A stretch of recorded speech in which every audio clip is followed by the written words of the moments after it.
All right, great stuff. We have 2 more to go.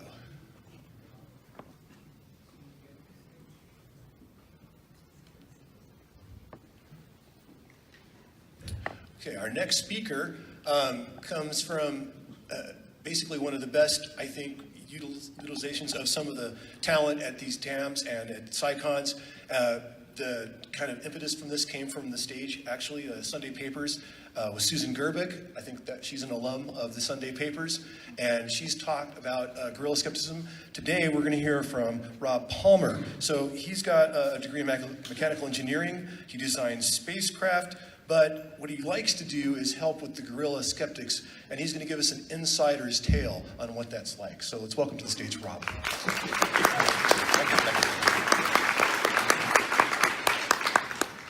Okay, so I am glad to see so many people stayed. I had a nightmare that no one was going to be here at all, so that's really cool. By a show of hands, how many know nothing about this subject, or maybe just you knew the name but not much? Okay, so there's some people in the audience that's good. This is targeted to people who, it's kind of in the middle. It's going to give you a very quick overview of what we do, and it's also going to give people who know something about it perhaps some more information than they ever heard before. So my other goal, besides instructing you on this, is hopefully to get, if there's any skeptical couch potatoes like I was 2 years ago, just listening to podcasts, reading the books, yeah, I wish I could do something, and I didn't know what to do. Well, this is the thing you can do.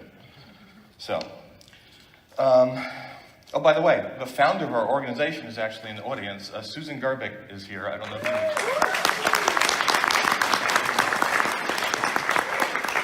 Rob, I want to just know, why are you wearing that? Why am I wearing? I decided to advertise for the organization. A gorilla doesn't wear a business suit. No, the kinesio tape. Oh, okay, you noticed that. Yeah. Because it works, yeah. We'll talk about that a little later. Thank you, Susan. That was smooth. Okay, so that was my introduction initially, and that doesn't matter regarding what I do now, because I did one thing on space, a cat, Felicity, but mostly I do pseudoscience and alt-med and fight Gwyneth Paltrow. As a teen, I believed in woo. Then I found the Skeptical Inquirer. That's a story I hear a lot. And it took me a long time between when I was a teen and when I actually discovered there's a skeptical movement and people do things. And mostly when I started to listen to podcasts, because I'm an engineer interested in astronomy, I looked up Universe and I got the Skeptic's Guide. Oh, what is this? It's fantastic. So then it took me not too long, a couple more years, and then I found out that, hey, there's this thing called the Guerrilla Skeptics. Because I heard it on the Skeptic Zone from Australia. Richard Saunders played, I think it was an interview with Susan. And I joined quickly and became a skeptical activist. Actually, I got lucky because I wrote a paper on the GSOW, which is what we call guerrilla skeptics, by the way. And I sent it in to Barry Carr, and they published it, and they liked it so much, I have a column now. So that's all through the guerrilla skeptics. It wouldn't have happened if I hadn't joined them. All right, so Wikipedia. So some people who are not multilingual don't realize it, but a lot of the articles you can click on the left side and see the other language versions of the article. It's not a direct translation. Every one of them is done by someone. Now, sometimes that's somebody on our team. English is by far the language which has the most. But why do we even care? Why do we do this on Wikipedia? Well, these are the most heavily trafficked websites in English, in order. Google, that's no surprise. Then you get YouTube, then you get Facebook. None of those are bastions of knowledge all on their own. And then you get Wikipedia. So that's why we do it. And Google points to Wikipedia. And in fact, sometimes Facebook points to Wikipedia. And another reason is that journalists use it for their stories. So we actually luckily found an example. Mike Jurasek, who's in the audience, is one of our editors, and he's a fighter, and he reads USA Sports. And he found this article quite just accidentally. Ronda Rousey, who's a woman fighter, was interviewed, and then they wrote an article about, she sat down for Tyler Henry, the guy who speaks to, the dead relatives of the Hollywood famous. So he has his own show. It's been on for 3 years. So mostly people, when this happens, the Kardashians sit with Tyler Henry, you get a puff piece. In this case, it wasn't quite a puff piece. This journalist somehow found out that, hey, people have called Tyler Henry a grief vampire, and that the IIG, our organization, awarded him the Truly Terrible Television Award. Well, where did he find that? Let's look at the Wikipedia article for Tyler Henry. Ooh, look, the same thing's right up there. Isn't that a coincidence? Let's scroll down a little bit. What do we get here? 3 times on the page, grief vampire. The guerrilla skeptics added all that information. So that's why that wound up in USA Today rather than it being a puff piece. Okay, another reason that Wikipedia is important is because Michael Scott really loves it. Wikipedia is the best thing ever. Anyone in the world can write anything they want about any subject. So you know you are getting the best possible information. So that was said early on in the series when he might have been right, sarcastically, because, you know, they let anybody publish anything. In the years it's been around, there are now bots which go and they take vandalism off instantaneously. There are experienced editors. If you publish a page, they get a flag about it and read it. So, and our group, as well as other people who are editors, concentrate on the pages that are important. Not so much the plot of a movie, that's probably still hit or miss, but if you go to a science page or something on pseudoscience or skepticism, it's much more likely to be correct. So now we're going to talk about what our team specifically has done. So what are we? We're international. That's a big thing. And therefore, we actually work in many, many languages all around the world. And we don't take a dime from anybody, despite what people say about being a shill for Monsanto, et cetera. I can guarantee you, my bank account has not gone up doing this. We're all well trained by the aforementioned Susan Gerbic. She still handles the training herself. And that's our goal right there. And there's a sub-goal: eradicate all the woo on the encyclopedia. Of course, that's not going to happen, but we try our best. And like I like to say, we fight the forces of the dark side. And that's people who do believe in the other side and believe the encyclopedia should be fair and balanced for pseudoscience and alt-med, etc. Anyone can edit Wikipedia even without an account. Not everyone knows that. So anyone who's reading it who believes in anything, that they saw Bigfoot or they were followed home by UFO, do go and put that on there. And we and other editors have to take that off. We have the skills, we know how to do this right, so we don't get our edits reversed. It's called reverted, actually. And the fact that Wikipedia is on our side helps. This is Wikipedia's position on fringe material. The articles have to reflect the current mainstream consensus. You can have an alternate scientific point of view if there's indecision in science. But the most important point, and I have to post that a lot of times on the talk pages when I'm arguing with other editors who want to tell me about their trip up into space on a UFO. You do not have to be fair and balanced regarding pseudoscience. So let's get some specifics here. These are 3 articles that I personally wrote in the last couple of years. PhotoArk is about animal extinction across the planet. It's a National Geographic project. There was no Wikipedia article. I happened to see an exhibit. It's a traveling exhibit. I was so impressed. Oh, how is there no Wikipedia page? So now there is. I heard this gentleman, Bob Nygaard, being interviewed on Skepticality by Derek. He's the one and only detective who prosecutes psychics and gets clients' money back. $3 million or so in 8 years. It's quite astounding. I made him an art. That's for Bob. And then, by the way, I got to interview him for Skeptical Inquirer, and there's a 2-part interview with him. You should look that up. It's really cool. And that's Skeptical Inquirer online, so you can get it. And then last year, I saw the Science Moms documentary screened right here. Well, no, up the strip at Excalibur. But that was the U.S. premiere of Science Moms. And again, there was no Wikipedia article. I worked with Kevin and Natalie Newell, and I made them an article. And by the way, that's gotten something like 23,000 views since I made those 3 articles together. They're not the highest numbers, but that's pretty good. The new articles, what happened? Slides. Oh, no. Okay, we're back. Okay, thank you. Okay, so besides writing brand new articles, one of the other things we do is we take existing articles that really don't reflect science or criticism correctly, and we fix them. Monica the Medium is a little sister, I'd say, of Tyler Henry. I think she was a high school girl. She's followed around by cameras because she talks to dead people in the school cafeteria. So this is the previous version of the article, and basically it just talks about the show. You know, it's on ABC Family, this is how many seasons it's had, these are what happens in the episodes. Well, this is what we did to it now. Now it says it's paranormal, and that part above the table of contents with the big box around it, that's called the lead. That's supposed to be a summary of what's in the entire rest of the article. And as you can see, the table of contents peeking out from the bottom where it says critical reception. I edited that section, and now it has the information that's just summarized above it. And more than half the lead is now a criticism, which basically says, you know, this is bull. That got somebody at work very pissed, by the way, because she said, I don't believe in Tyler Henry, but Monica's real. So then I did this and showed it to her.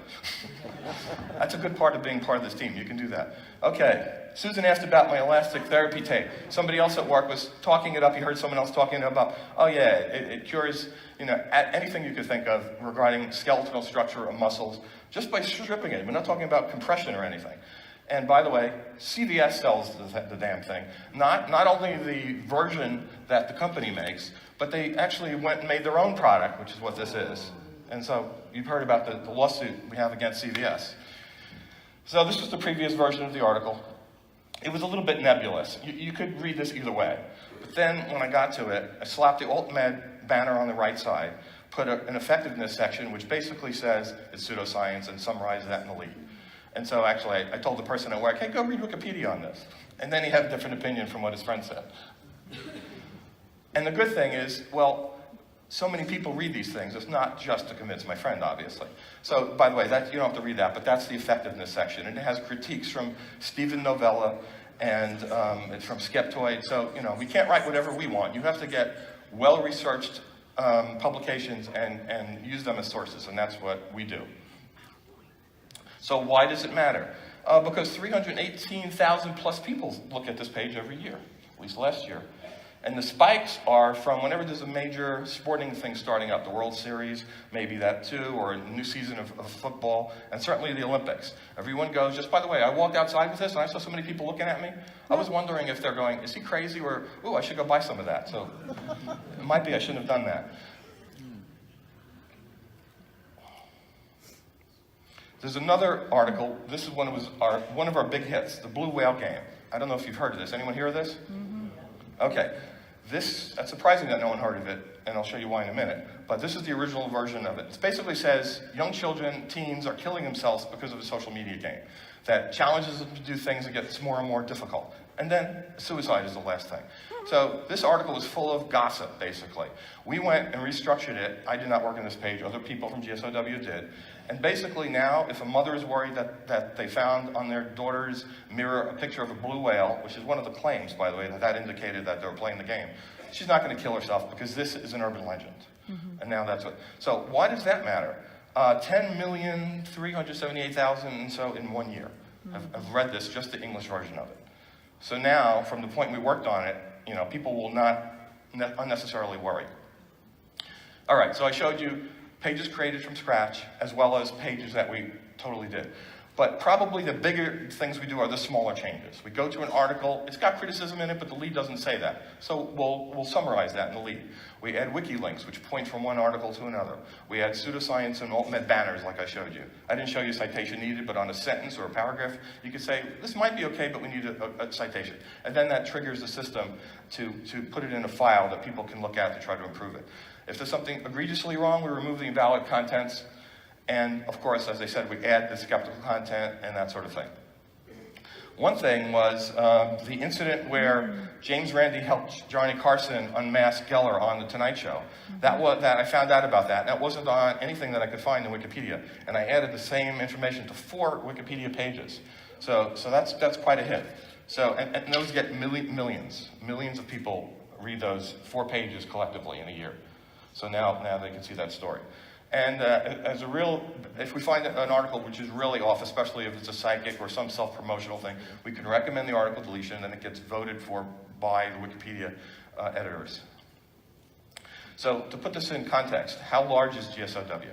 Well, as I said, anyone can edit without an account, so we don't know what that number is. But there are 34 million people with accounts. That's pretty big. But only 130,000 are frequent editors. Wikipedia says that's once a month. They call that frequent. Not huge, but still a big number when you compare it to, we have about 100 people. A little more than that. Some are in training, aren't really working yet. So we are definitely a small fish in the huge ocean, but we do make a difference. So I can't just say that to a skeptic organization. I have to give you some facts to back that up. So what is our impact?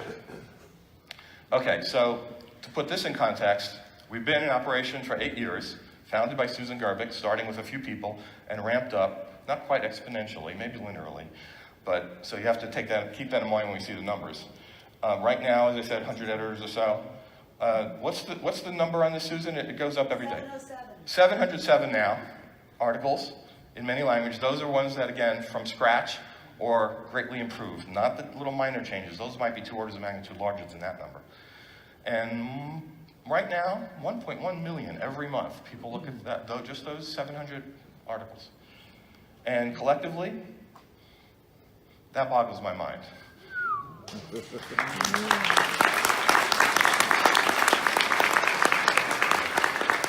All right, so that's the team. So why personally do I do this? Well, I feel I'm a contributor to that number there. So I do feel I'm helping to make the world a little bit more rational. It reduces my frustration because, of course, previously I would only argue with friends and bang my head against the wall because no one would ever listen and change their mind and read anything. And that probably, registers with a lot of people. And it gives me a sense of accomplishment. And so specifically my stats, in the 2 years I've been working, a Yankee Stadium full of people every month read only my 17 articles, not counting my thousands of other changes, perhaps. And total page views for me, a little over 1 million in 2 years.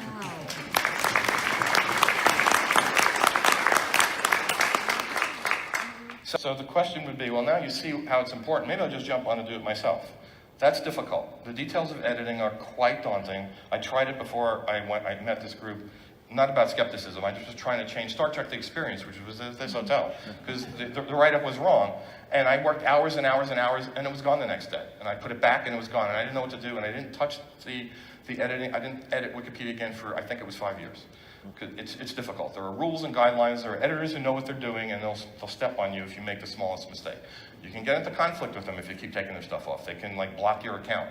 So going alone on this is very difficult. You can try it, but it's difficult. So the thing about this team is we provide the training and the mentoring to give you the knowledge and the support. You go into a Facebook group, immediately when you're training, it's not even after you've graduated, everyone helps you. So, pitch is here. We need you. We have a table in the back. We'll have business cards. You can talk to Susan, myself, or the other editors. There's quite a number in the room. You could look us up at this URL. That's our email. And we actually have a promo. You can search on YouTube for Guerrilla Skeptics promo, and you'll find it. Do I have the time to play 1 minute? Yeah, I think you do. Okay. So we actually created an audio which was played on the European Skeptics podcast as well as the Skeptic Zone. It's about 1 minute long. I am going to play it for you.